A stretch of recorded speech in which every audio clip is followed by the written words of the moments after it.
इफ्तारी चल रहा है तो मैंने तुम हिंदू है ना? हाँ भाई। बाजो। ধর্মের নামে যখন চারপাশে বিভেদ ও উত্তেজনার পরিবেশ তৈরি হচ্ছে তখন একদল মানুষের মানবিক আচরণ আবারও প্রমাণ করে দিল ক্ষুধার কোনো ধর্ম নেই।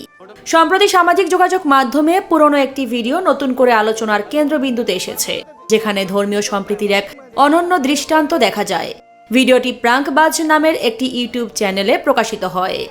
ভিডিওতে দেখা যায় রমজান মাসের এক বিকেলে ইফতারের কিছুক্ষণ আগে সন্ন্যাসীর বেশে এক ক্ষুধার্ত যুবক একটি মসজিদে প্রবেশ করেন এবং ইফতার করার অনুরোধ জানান। শুরুতে তার পরিচয় ও ধর্ম নিয়ে কিছু মুসল্লির মধ্যে প্রশ্ন ওঠে এবং পরিস্থিতি কিছুটা অস্বস্তিকর হয়ে পড়ে। কেউ কেউ তাকে মসজিদ থেকে বের করে দেওয়ার কথাও বলেন, যা মুহূর্তেই পরিবেশকে উত্তেজনাপূর্ণ করে তোলে। हिंदू है बोल के बैठ नहीं सकता ভাই ও হিন্দু বহুত ঠিক সেই সময় এক প্রবীণ মুসল্লি এগিয়ে আসেন। তিনি শান্তভাবে সবাইকে উদ্দেশ্য করে বলেন, এখানে হিন্দু মুসলিম বলে কিছু নেই, সে আমার সন্তানের মতো। তার এই মানবিক বক্তব্যে মুহূর্তেই বদলে যায় পুরো পরিস্থিতি। উত্তেজনা প্রশমিত হয়ে যায় এবং সবাই একসাথে বসে ইফতার করেন। ভিডিওটি বর্তমান সময়ে ধর্মীয় সহনশীলতা ও মানবিকতার এক শক্তিশালী বার্তা হিসেবে নতুন করে ভাইরাল হয়েছে।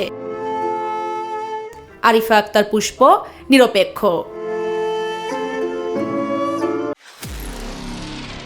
নিরপেক্ষ, সত্য প্রকাশে আপোষহীন।